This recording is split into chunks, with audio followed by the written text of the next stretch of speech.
um ponto que me surpreendeu, que é a indignação em relação às emendas e aos supersalários, e aí eu vou até recapitular aqui o que diz exatamente essa frase, que vem na sequência, professor, como você bem disse, que é o seguinte: para 21% da população, apontando isso como um escândalo, é a de que os supersalários dos judiciários, que chegam a ultrapassar os R$ 300.000 por mês, mensais, né, então, para metade dos juízes do país.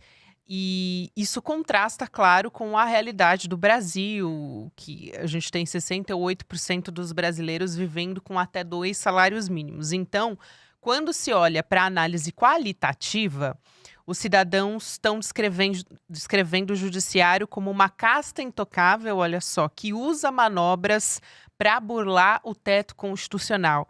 Então, isso é colocado em questão ali, a credibilidade das instituições, quando os próprios guardiões da lei, de certa maneira, são percebidos pelos cidadãos que responderam à pesquisa como indivíduos que estão se colocando acima dela, né, para manter esses privilégios.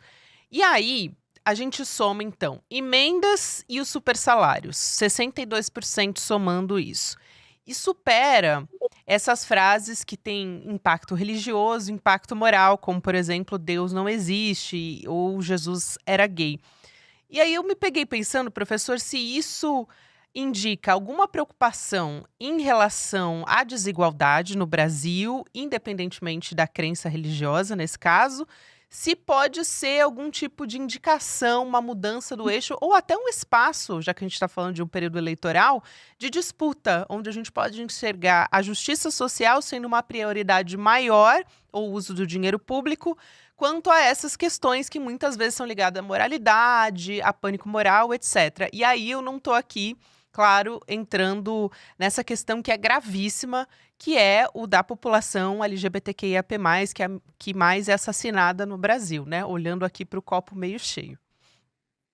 Não, eu acho que você tem razão. Há alguns indícios que são bem mais otimistas ou que sustentam uma postura mais otimista. Então, por exemplo, situações absurdas. Quais são as situações que você julga mais absurda? E são quatro, três ou quatro aqui oferecidos. E a que recebe o maior número de adesões é mulher negra recebe menos da metade Uhum. do salário do homem branco realizando a mesma atividade.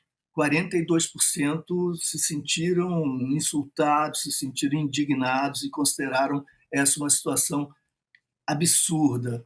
E se nós somarmos ainda a outra opção dessa mesma pergunta, que diz 80% dos presos são negros, 14% também destacaram essa frase ou essa realidade como absurda e inaceitável. Se nós somarmos as duas, nós vamos verificar que 56% dos respondentes destacaram a importância do racismo estrutural e Isso. a necessidade de repelir o racismo estrutural. Por que eu estou dizendo estrutural? Porque nós estamos falando de algo muito mais fundamente inscrito na realidade brasileira, que se manifesta por meio dessas desigualdades salariais ou encarceramentos, etc., muito mais por práticas que estão institucionalizadas, portanto, e são profundas e estáveis, do que por preconceitos, estigmas e